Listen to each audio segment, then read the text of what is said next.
this the kind of air we want to leave for our children?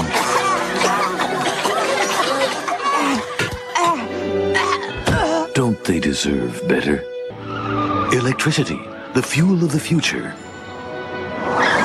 Can you see? Test drive the Electoras today and get a free gift.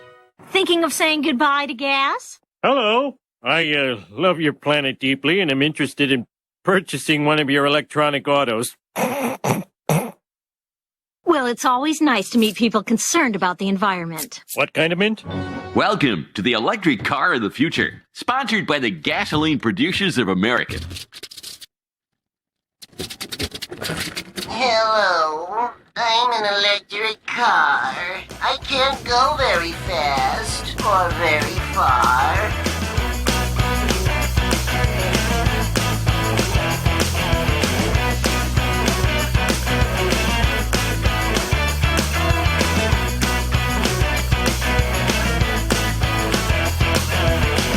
Hello, everyone, and welcome to Kilowatt. My name is Bodie, and I am your host, and I've got some quick news for you before we begin. First of all, I want to say hello to Axel, because that's the most important thing that we're going to talk about today. Axel, hello. Thank you very much for emailing me.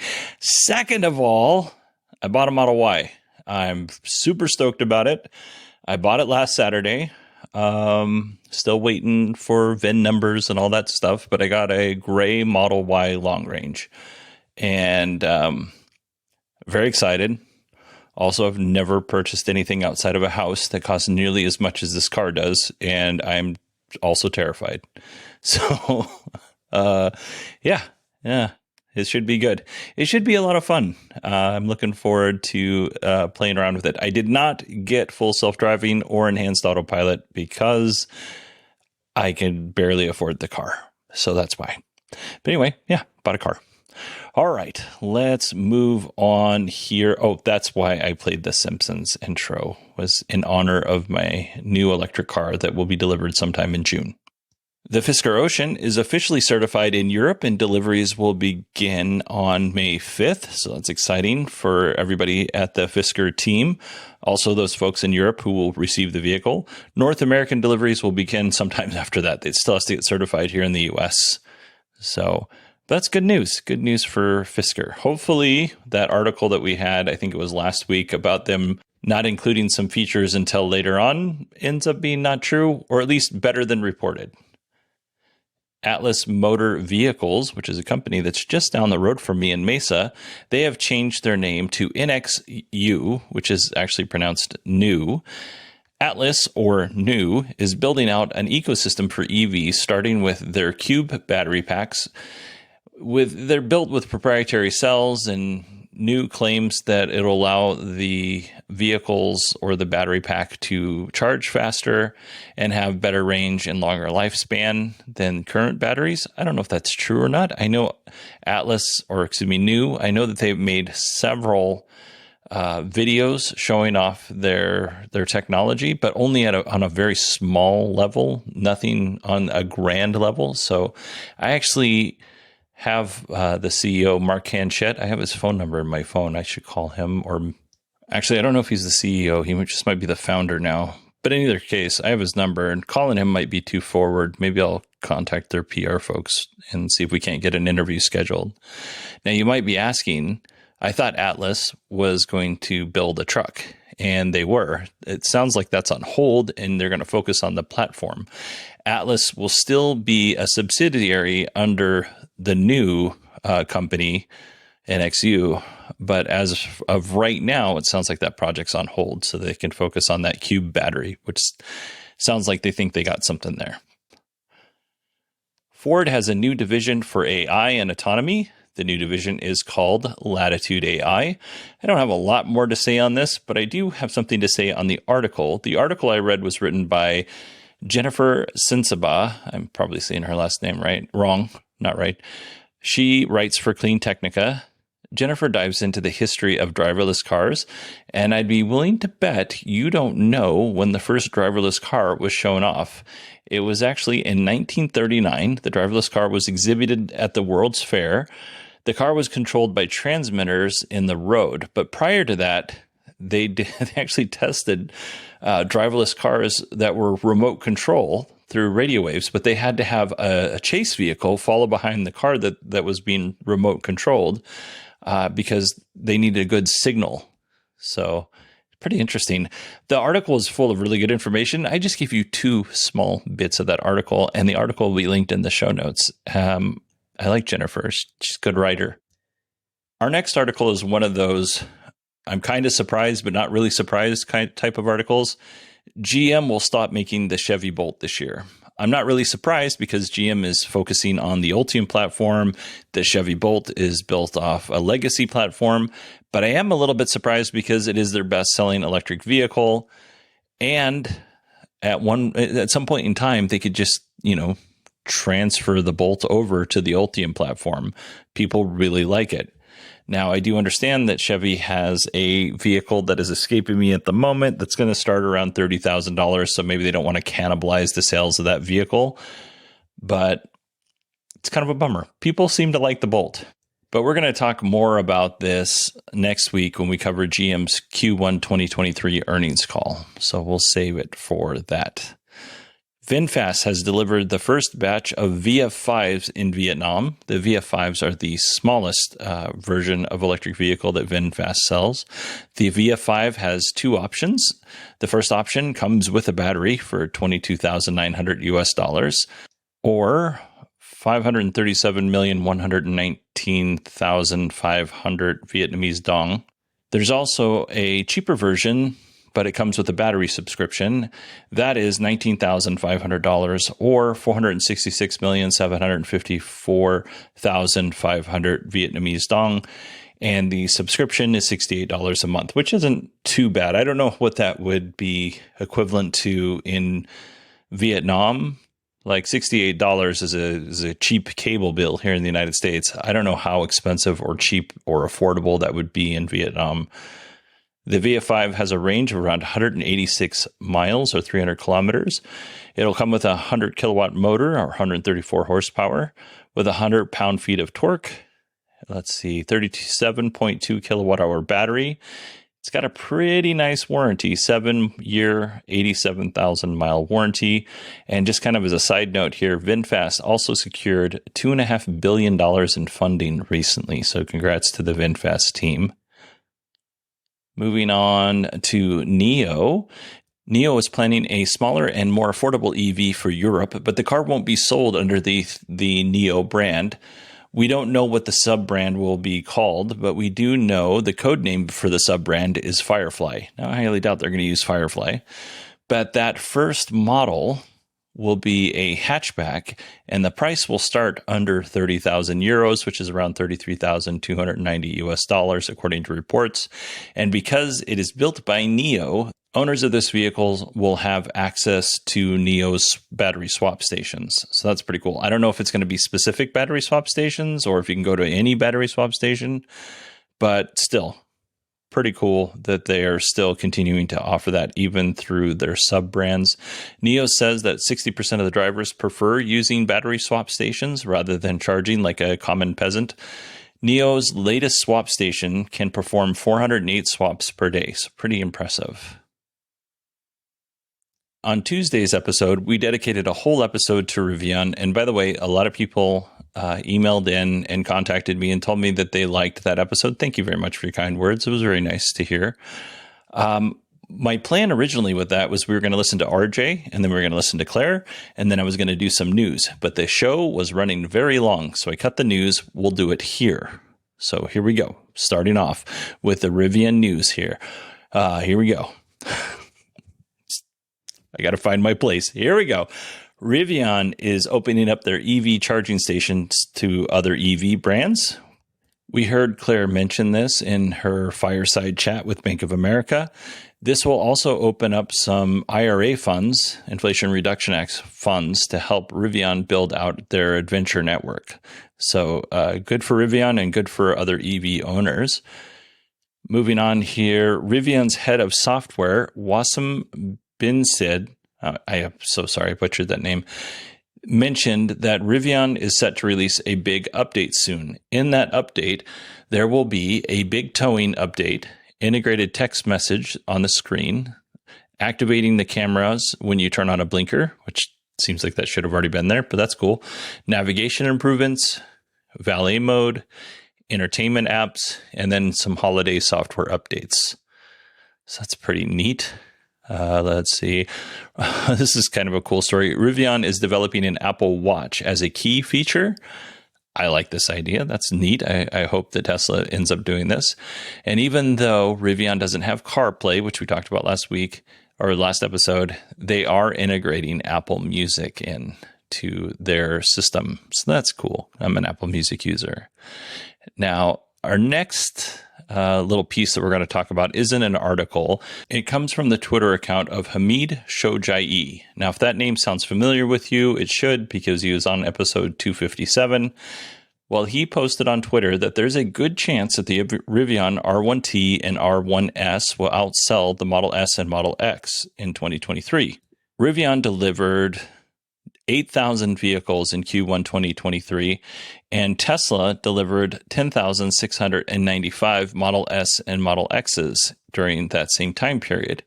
Now, there is a world as Rivian ramps up and they overcome these hurdles that they're having with supply chain and manufacturing, where they could pass the Model S and Model X. Now, they're not going to pass the Model 3 and the Model Y, but they could potentially pass the Model S and Model X in 2023. And I think that is fantastic. And I think Hamid might be right. All right. That is it for our EV news. Before we move on, I do want to let everybody know that we do have a Patreon. I know it seems awkward to tell you that I just bought a Model Y and then to talk about the Patreon and ask you for money. But let me assure you, none of the money that goes into the Patreon goes into my pocket. All that money goes back into making the show better. We went to Vegas this year. It just goes for little stuff like that. And trust me, it didn't even pay for Vegas, but it helped out quite a bit. So if you want to help out the show and you want to support the show and get an ad-free experience, consider giving $1 a month to the Patreon. And if you're like, I don't really like Patreon, I don't really want to use that service, but I still want to help you out, well, Acast Plus has an option as well. All of the links are in the show notes, so check them out if you want to support the show. All right, let's jump into our Tesla news. I didn't know this, but apparently Tesla removed the regen braking option in their software. There was two options, standard or low. I have good news, it's back, so you get to choose. Do you want low regen or standard regen? Tesla launched a non-Tesla EV supercharger pilot program in China. The non-Tesla supercharger is compatible with 37 different EVs in China. So maybe we'll see that here in the United States someday. Tesla says that their batteries average 12% degradation from the original capacity. So according to the company, the average battery capacity loses after 200,000 miles or 322,000 kilometers, an average of 12% of that original capacity. So you have to travel 200,000 miles on average to lose 12%. That's not too bad. Not too bad at all. Next up, for our Canadian friends, Tesla has launched the Model Y rear-wheel drive in Canada and the Model Y all-wheel drive standard range for businesses in the UK. Now, we're not going to talk about the UK. We're going to focus on Canada right now. Sorry, UK. The Canadian Model Y will get 394 kilometers or 245-mile range. It'll cost $59,990 Canadian, which is $44,045 here in the United States. And there are tons of EV-friendly incentives in Canada. And in Quebec, if you happen to live there, the car qualifies for a $12,000 Canadian dollar incentive.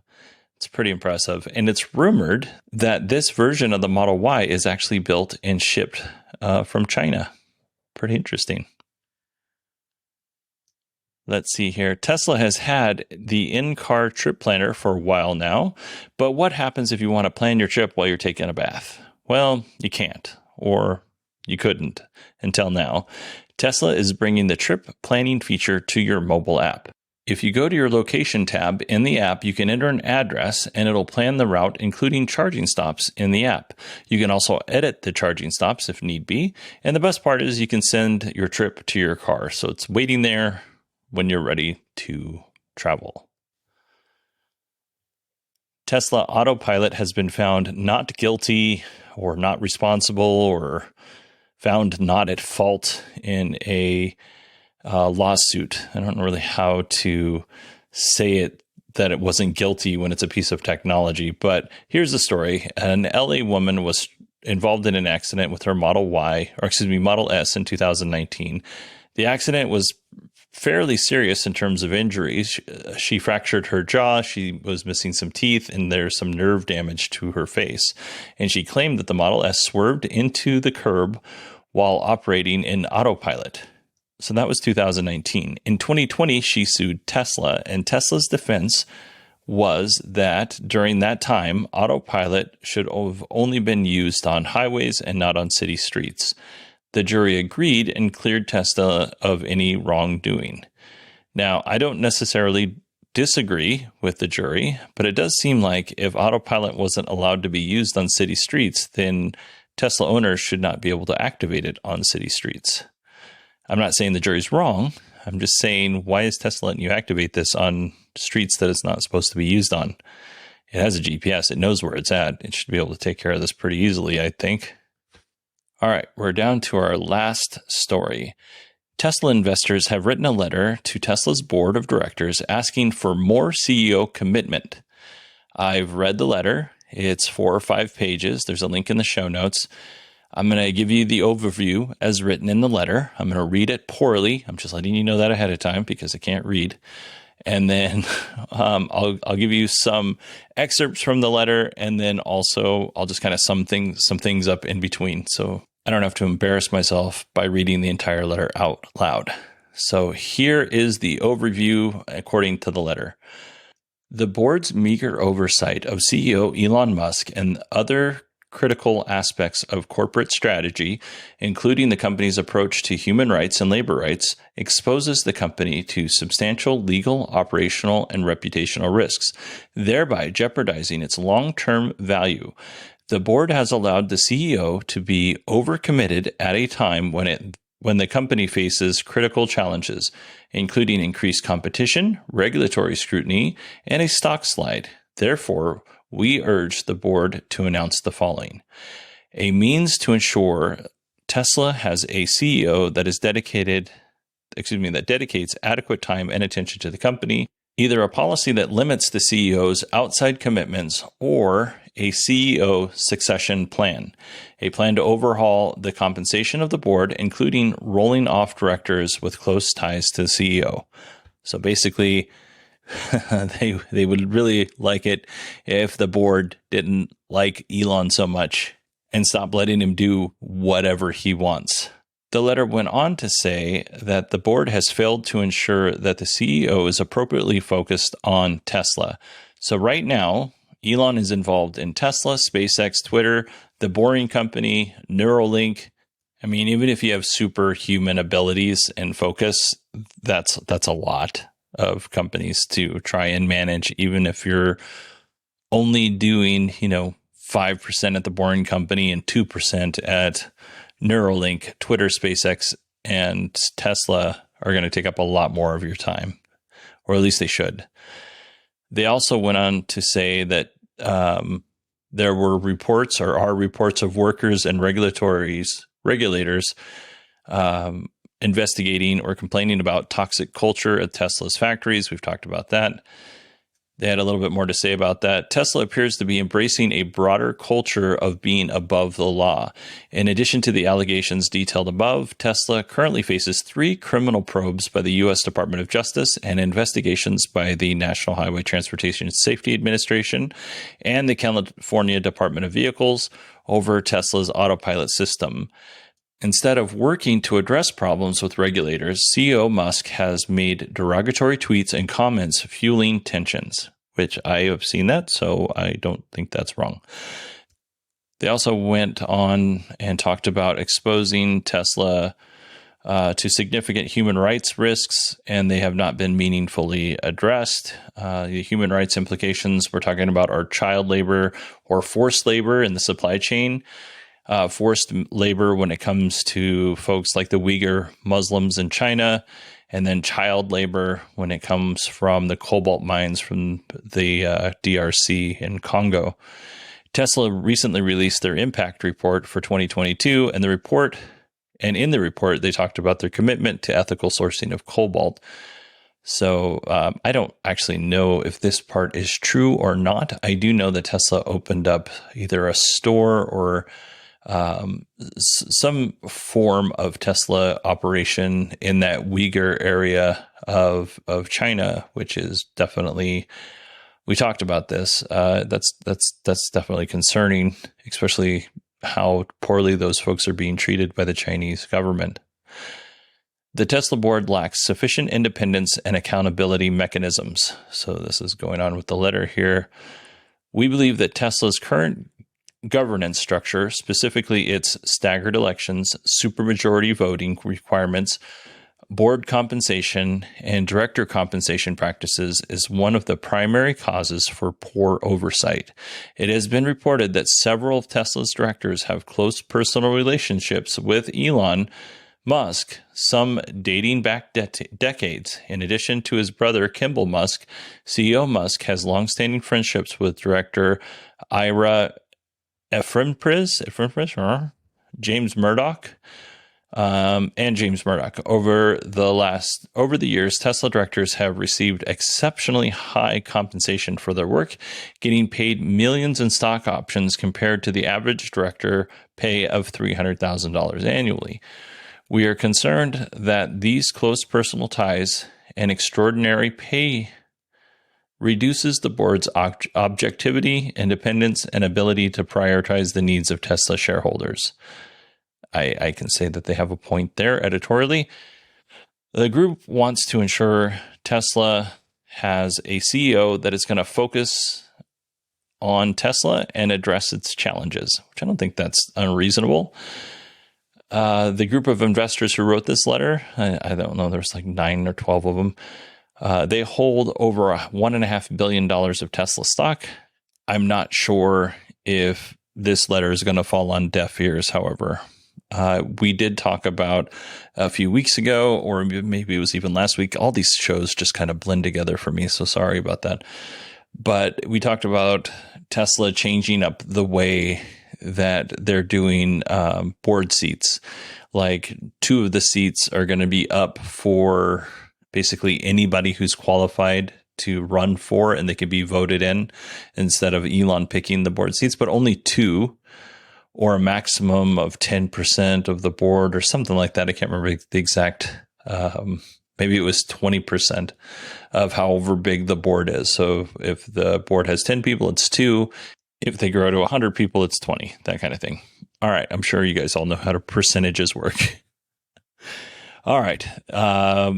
This story is important because Tesla is having their shareholders meeting soon, and I'm sure we're going to hear more about this. Now, last time they had a shareholder meeting, I played the shareholder proposals that I thought were relevant.